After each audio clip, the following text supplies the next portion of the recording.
के क्वेश्चन से सारे क्वेश्चंस आपको मतलब आपको इंटरेस्टिंग लगेगा, ठीक है। सारे क्वेश्चंस आपको बहुत इंटरेस्टिंग लगेंगे। तो चलिए स्टार्ट करते हैं। और अगर आपने इस चैनल को सब्सक्राइब नहीं किया तो प्लीज़ सब्सक्राइब कर लीजिए और बेल आइकन को ज़रूर प्रेस करिए, जिससे कि जितने भी वीडियोस डेली बनते हैं उसकी नोटिफिकेशन आपको मिल जाएगी और कोई भी वीडियो आपका मिस नहीं होगा। तो चलिए हम लोग स्टार्ट करते हैं। देखिए यहाँ पे क्वेश्चन क्या है, यहाँ पे देखिए what is the animal on the insignia of RBI, ठीक है। RBI reserve bank of India, ठीक है। हम लोग सबको जानते हैं इंडिया का सेंट्रल बैंक है, हमारा सेंट्रल बैंक या RBI reserve bank of India, ठीक है। इसके गवर्नर है शक्तिकांता दास, ठीक है। ये आया कब था? 1935 में। इसका करेंटली हेडक्वार्टर कहाँ पे है? करेंटली हेडक्वार्टर है इसका मुंबई में, ठीक है। और इससे पहले कहाँ था? कोलकाता में था, ठीक है। तो अभी करेंटली हेडक्वार्टर मुंबई है। तो इस क्वेश्चन से हमें इतनी इंफॉर्मेशन मिल रही है, ठीक है।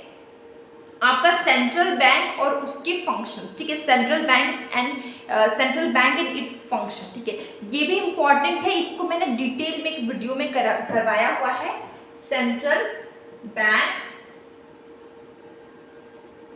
एंड इट्स फंक्शन, ठीक है। आप वीडियो सर्च करिएगा और उसको भी डिटेल में पढ़िएगा, क्योंकि इसके जो सेंट्रल बैंक के फंक्शंस होते हैं, जो भी होते हैं, बैंकर्स बैंक है, जो भी फंक्शंस है उसके, ठीक है, ये सारे फंक्शंस भी आपको एग्जाम में पूछे जाते हैं। तो आप सेंट्रल बैंक और उसके जो फंक्शंस है इसको आप पढ़िएगा, ठीक है। थोड़ा सा अगर इसमें थोड़ा सा चेंज कर दिया जाए तो क्वेश्चन बिल्कुल भी बदल जाएगा। जैसे कि देखिए क्वेश्चन क्या है, in which market a firm's decision of output and price are independent, ठीक है। जो फर्म है का जो डिसीजन है प्राइस और आउटपुट को लेके, वो किसी से डिपेंडेंट नहीं, किसी पे निर्भर नहीं, वो अपन आजाद है, ठीक है, इंडिपेंडेंट, ठीक है। तो ये कौन सा मार्केट? परफेक्ट कंपटीशन, ठीक है। अगर हम बात करें परफेक्ट कंपटीशन की, तो यहाँ पे फर्म का डिसीजन किसी से मतलब लिंक नहीं होता है, किसी से रिलेटेड नहीं होता, वो क्या होता है? इंडिपेंडेंट होता है, ठीक है। तो इसका आंसर हो जाएगा ए, परफेक्ट कंपटीशन। ये कौन सा? परफेक्ट कंपटीशन, ठीक है। लेकिन अगर यहाँ पर थोड़ा सा गेम खेल दिया जाए क्वेश्चन के साथ, तो ये क्वेश्चन का आंसर बिल्कुल भी चेंज हो जाएगा। देखिए सपोज करिए इस क्वेश्चन में इन हटा दिया जाए, ठीक है। ये क्वेश्चन में सिर्फ हो in which market a firm's decision of output and price are dependent, ठीक है। अब ऐसा कौन सा मार्केट है जहां पे फर्म का जो डिसीजन है वो आउटपुट और प्राइस से डिपेंडेंट है? तो आप क्या करेंगे? अब इसका आंसर क्या होगा? तो अगर आपको समझ में आ रहा है तो आप इसका आंसर बताइए, अगर आपको नहीं समझ में आ रहा है तो वीडियो को ध्यान से देखिए, आपको समझ में आ जाएगा, ठीक है। देखिए जैसे कि अगर एक मार्केट, ठीक है, यहाँ पे सपोज करिए तीन फर्म है, ए बी और सी, ठीक है। यहाँ पे कितने फर्म्स है? तीन फर्म्स है, ए बी सी, ठीक है। मान लीजिए कि तीन फर्म है, एक ने प्राइस को बढ़ा दिया 10 से 12, ठीक है। दूसरा और तीसरा एकदम रिजिड है, अपने प्राइस पे एकदम रिजिड है, स्टिक है कि वो चेंज नहीं करेगा, ठीक है। सिर्फ प्राइस बढ़ाया है ए ने, बी सी अपने प्राइस पे एकदम रिजिड है कि अब वो चेंज नहीं करना, ठीक है। देखिए लेकिन अब क्या करें? सपोज कि बी के दिमाग में आया कि नहीं प्राइस कम कर देते हैं तो ज़्यादा कस्टमर मेरे पास आएंगे, ठीक है। तो इसने प्राइस को कम कर दिया, 8 कर दिया, 10 से क्या कर दिया? 8 कर दिया, ठीक है। अब प्राइस 10 से 8 हो गया, तो जितने कस्टमर हैं, जितने भी मार्केट में उस एरिया में कस्टमर, सब बी के पास जा रहे हैं, ए और सी के पास कोई नहीं जा रहा है, ठीक है। कहानी आपको समझ में आ रही है? सारे कस्टमर कहाँ जा रहे हैं? बी के पास जा रहे हैं, ए और सी के पास नहीं जा रहे। बी को देख के ई और सी को निराश हो गया, ठीक है। तो ए ने भी क्या सोचा कि अब तो बी का जो जितने कस्टमर है वो मेरे पास आएंगे, मैं भी प्राइस कम कर देता हूँ।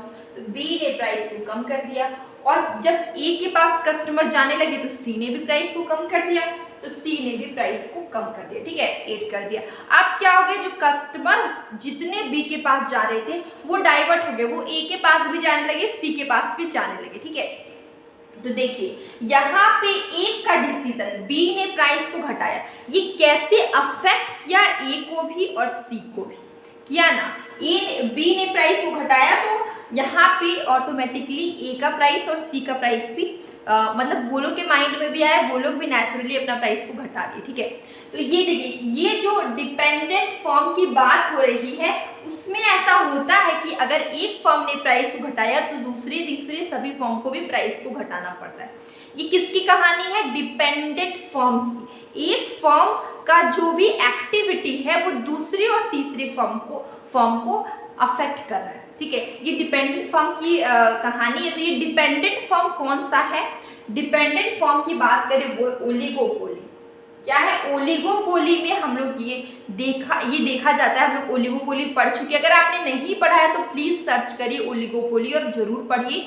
मैंने फॉर्म्स ऑफ मार्केट पढ़ाया है, उसमें मैंने ओलिगोपोली भी पढ़ाया है, तो आप उसे पढ़िएगा, आपको समझ में आएगा। विथ डायग्राम मैंने बताया हुआ है। तो देखिए, अगर यहाँ पे डिपेंडेंट हो जाए तो इसका आंसर हो जाएगा ओलिगोपोली मार्केट। दिमाग से देखिए, दिमाग से खेला जा रहा है। यहाँ पे अगर डिपेंडेंट हो जाए तो इसका आंसर होगा ओलिगोपोली मार्केट, ठीक है।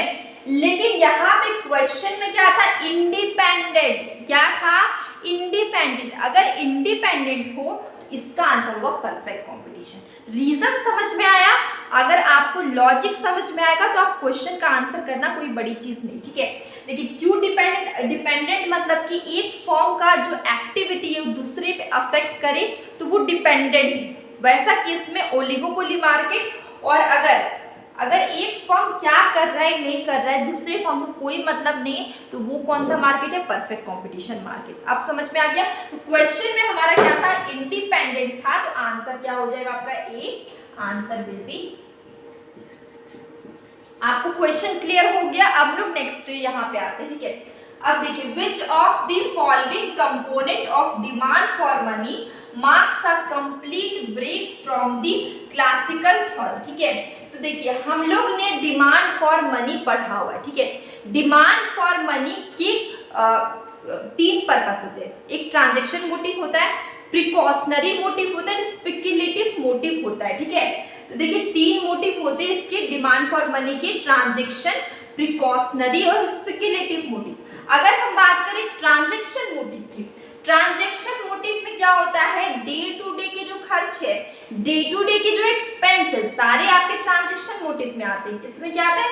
डे टू डे का जो भी खर्च है वो आपके ट्रांजैक्शन मोटिव में आता है, ठीक है। डेली का खर्च, ठीक है।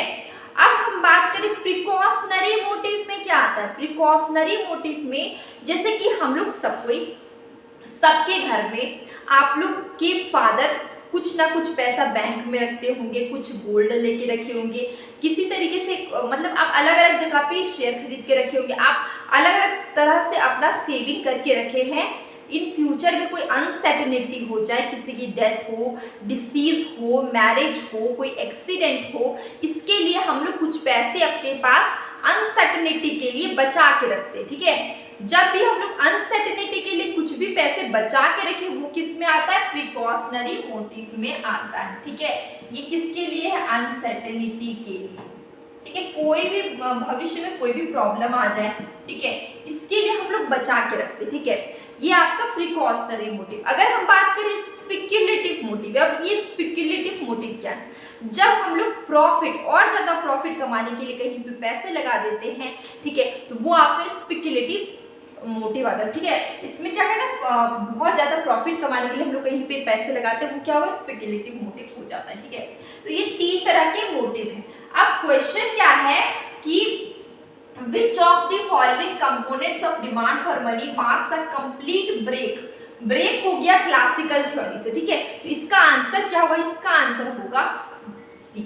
Answer will be C, speculative motive, ठीक है। आपको समझ में आ गया? अब लोग नेक्स्ट क्वेश्चन आते हैं, ठीक है। आंसर विल बी सी, ठीक है। Fisher equation to the quantity theory of money. Quantity theory of money मैंने पढ़ाया हुआ है, प्लीज पढ़ लीजिए, बहुत इंपॉर्टेंट है, ठीक है। क्वांटिटी थ्योरी ऑफ मनी की अगर हम बात करें, आपको इसका सही इक्वेशन बताना है। क्वांटिटी थ्योरी ऑफ मनी का आपको सही इक्वेशन बताना है। कौन सा होगा? सही equation is mv equal to pt। क्या होगा सही equation? mv is equal to pt। अब ये mv क्या है, pt क्या है? देखिए, m for money supply, m क्या है आपका? m फॉर मनी सप्लाई, ठीक है। M for money supply, V क्या है, velocity of circulation, velocity of circulation of money, ठीक है।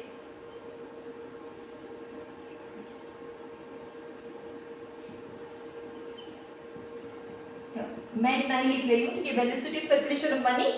P for price level, price, ठीक है, और T फॉर ट्रांजेक्शन,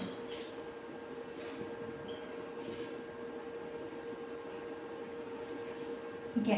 तो देखते हैं ये Fisher equation to quantity theory of money का सही इक्वेशन क्या है, mv is equal to pt, m क्या है, money supply, v is velocity of circulation of money, p for price level, t for transaction, ठीक है। तो ये चीज आपको क्लियर हो गई, ये इसका आंसर हो जाएगा, answer will be A, answer will be A, ठीक है। तो ये हमारा आज का वीडियो, आज का जो हमारा स्टडी वाला क्वेश्चंस कुछ इस तरीके के थे, ठीक है। यहाँ पर हम लोग ने इतने क्वेश्चंस किए हैं, और अगर आपको कोई भी डाउट हो इसमें से या फिर इसके अलावा जो पहले के प्रीवियस वीडियो उसमें, तो आप प्लीज़ क्वेश्चन को आप क्वेश्चन पूछिए, ठीक है, और मैं उसका आंसर करूँगी कमेंट बॉक्स में। और अगर बहुत कोई चैप्टर आपको पढ़ना हो, ना समझ में आ रहा हो, तो आप वो भी बता सकते हैं। इकोनॉमिक्स के जो भी चैप्टर से आपकी यूजीसी नेट के और इकोनॉमिक्स की, उसकी भी वीडियो मैं लेकर आऊँगी, ठीक है। तो अब हम लोग मिलेंगे कल एक न्यू वीडियो में, और डेली में एक क्विज का क्वेश्चन मैं शाम के टाइम में, मतलब यही रात के टाइम में एक क्वेश्चन पोस्ट करती हूँ शॉर्ट वीडियो में, और डेली क्वेश्चन पूछती हूँ। तो आप एक पोस्ट के थ्रू में एक क्वेश्चन पूछती हूँ जिसमें आप आंसर कमेंट करके बता सकते हैं, और अगर आपको उसका आंसर नहीं समझ में आया तो पूछ भी सकते हैं, तो मैं उसका आंसर भी दूंगी। इसी के साथ अब हम लोग मिलेंगे कल एक न्यू वीडियो में।